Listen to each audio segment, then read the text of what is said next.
একটা আইসক্রিম পার্লারের সামনে উনি দাঁড়িয়ে পড়লেন। আমাকে ভিতরে যেতে বলতেই আমি মানা করে দিলাম যে আমি আইসক্রিম পার্লারে যাব না। উনি অবাক চোখে জিজ্ঞেস করলেন, নারী, ঢুকবে না তো আইসক্রিম খাবে কেমনে? নারী, কেন রাস্তায়?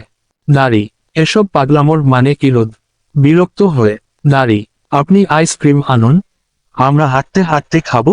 মুখ গোমরা করে, নারী, হোয়াট ননসেন্স।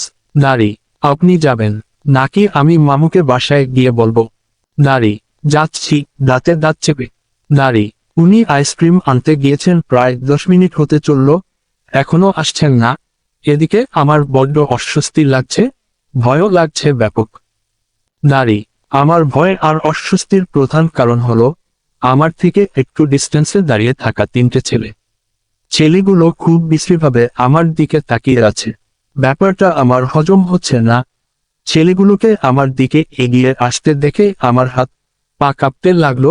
বারবার এদিক ওদিক তাকাচ্ছি যদি উনাকে দেখতে পাই, কিন্তু না, তার তো কোনো খোঁজ খবরই নেই।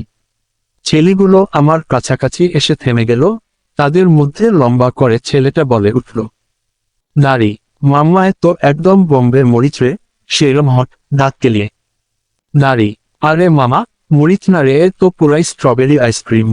নারী, ওদের ভঙ্গিমা আর কথায় আমার রীতিমতো কাঁপুনি ধরে যাচ্ছে, চোখ দিয়ে অনর্গল পানি পড়ছে, মনে হচ্ছে শেষ রক্ষা বুঝি হলো না।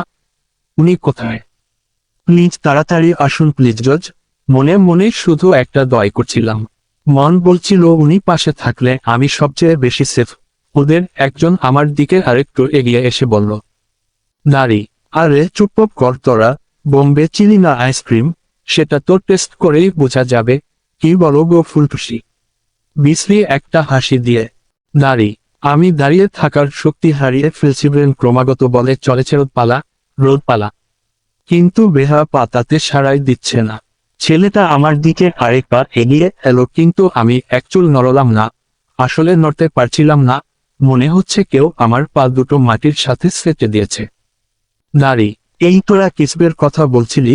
আমার তো একে পুরাই লাল গোলাপ লাগছে রে, শরীরটাও মনে হচ্ছে ফুলের মতো নরমার ঠোঁট, বলেই হাত এগিয়ে দিল। নারী, আমি ভয়ে আর ঘৃণার সাথে সাথেই চোখ বন্ধ করে নিলাম। কয়েক সেকেন্ড পরও সব নিশ্চুপ, কোনো আওয়াজ না আসায় ধীরে ধীরে চোখ খুলে তাকালাম। ছেলেগুলো ভয়মিশ্রিত চোখে আমার পাশে দাঁড়িয়ে থাকা কাউকে দেখছে। আমিও ভয়ে ভয়ে তাকালাম। শুভ্র দাঁড়িয়ে আছে, এক হাতে আইসক্রিমের মাঝারি সাইজ বাক্স আর অন্য হাতে আমার দিকে এগিয়ে আসা ছেলেটির হাত চেপে ধরে রেখেছে শক্ত করে। চোখে মুখে রাগ স্পষ্ট, তবু মুখে একটা বাঁকা হাসি টেনে নিয়ে বললেন, নারী, কি রে ভাই, তোরাই না বলছিলি যে দেখতে নাকি পুরাই গোলাপ ফুল? তো এটা কেমনে ভুলে গেলি যে গোলাপ ফুলের সাথে কাঁটা থাকে? ফুল পেতে হলে তো কাঁটার ব্যথাও সহ্য করতে হবে। ছেলেটির হাত মোচড়াতে মোচড়াতে, তাই না? দাঁতে দাঁত চেপে, আর এই ফুলের কাঁটা হলাম আমি। এবার কাঁটার গুথা খাওয়ার পালা বসো। নারী, ছেলেগুলো হয়তো উনাকে আগে থেকে চিনে, আবার নাও হতে পারে, কিন্তু ওদের মুখের অবস্থা দেখে মনে হচ্ছে তারা ব্যাপক ভয় পেয়েছে। একজন তো রীতিমতো কাঁদো কাঁদো কণ্ঠে বলেই উঠল, নারী, ভাই সরি ভাই, মাফ করে দেন ভাই। আসলে ভুল করে একটু মাল খেয়ে ফেলছিলাম, তাই টাল হয়ে এমনটা করে ফেলেছি, সরি ভাই। নারী, সরি, শালা তোর সরি দিয়ে কি জুস বানায় খাবো? যে ফুলের গায়ে ভ্রমর বসলেও আমার সহ্য হয় না, সেই ফুলকে দুমড়ে মুছে দেওয়ার জন্য হাত বাড়িয়েছিস তোরা? এত সহজে ছেড়ে দিব? হাত কেটে রেখে দিব? চিৎকার করে। নারী, আমি অবাক চোখে তাকিয়ে আছি। উনি এভাবে রিয়েক্ট করবেন ভাবিনি। উনাকে দেখা মাত্রই সব ভয়গুলো যেন পাখা মেলে উড়ে গেছে। আচ্ছা, উনি কি আমার জায়গায় অন্য মেয়ে থাকলেও এমনটাই করতেন? হয়তো। কথাটা ভেবেই মন খারাপ হয়ে গেল। উনি আমার দিকে এক পলক তাকিয়ে হাতের আইসক্রিমের বক্সটা এগিয়ে দিলেন। দিতে দিতে বললেন, নারী, রোজ আইসক্রিম খাবা বলছিলা, টিকিট। বেশ কিছু আইসক্রিম আছে এতে, একটা বের করে খেতে খেতে লাইভ ড্রামা এনজয় করো। নারী, আমি বক্সটা হাতে নিয়ে দাঁড়িয়ে আছি। উনি আমাকে ধমক দিয়ে বললেন, কি হলো খাও। নারী, পাগল নাকি লোকটা? এমন একটা সিচুয়েশনে কেউ আইসক্রিম খায় নাকি? আজীব। আমি দাঁড়িয়ে দাঁড়িয়ে খাচ্ছি আর উনি ওদের ইচ্ছামতো কেলাচ্ছেন। প্রায় 15 মিনিট পর ওদের ছেড়ে দিয়ে আমাকে নিয়ে হাঁটা ধরলেন। এতক্ষণে আমি 2টা আইসক্রিম ফিনিশ করে ফেলেছি। উনাকে আইসক্রিম এগিয়ে দিতেই উনি জানালেন উনি আইসক্রিম খান না। বুঝতে পারছি মিথ্যা কথা, তবু কিছু বললাম না। উনাকে দেখে মনে হচ্ছে ওদের মেরে উনি শান্তি পাননি, আর একটু মারতে পারলে খুশি হতেন। আমি ব্যাপারটা স্বাভাবিক করার জন্য বললাম, নারী, দেখছেন ছেলেগুলো আমাকে কেমন কেমন কমেন্ট করছিল। নারী, কুমম, ইডিয়টদের মেরে তক্তা বানাতে পারলে শান্তি পেতাম। বাচ্চা মেয়েদের দিকেও বাজে নজর দেই, শালা পশু কোথাকার। নারী, এত কিছুর পরও আপনার মনে হচ্ছে আমি ছোট।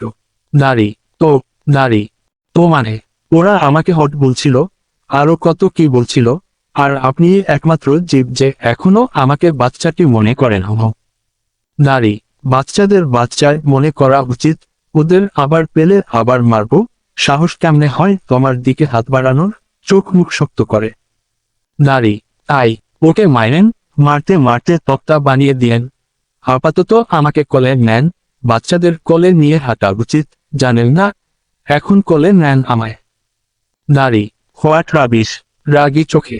নারী, আপনি আমাকে কোলে নিবেন ব্যাস, নয়তো আমি এক পাও এগোবো না। নারী, ওকে ফাইন, থাকো এখানে, বলেই উনি এগিয়ে গেলেন। নারী, আমি চুপ করে দাঁড়িয়ে আছি, যাব না। আমি যা ইচ্ছে হোক আমার, তাতে উনার কি? আমি তো আর উনার নীলি না যে কোলে তোলে নিবে।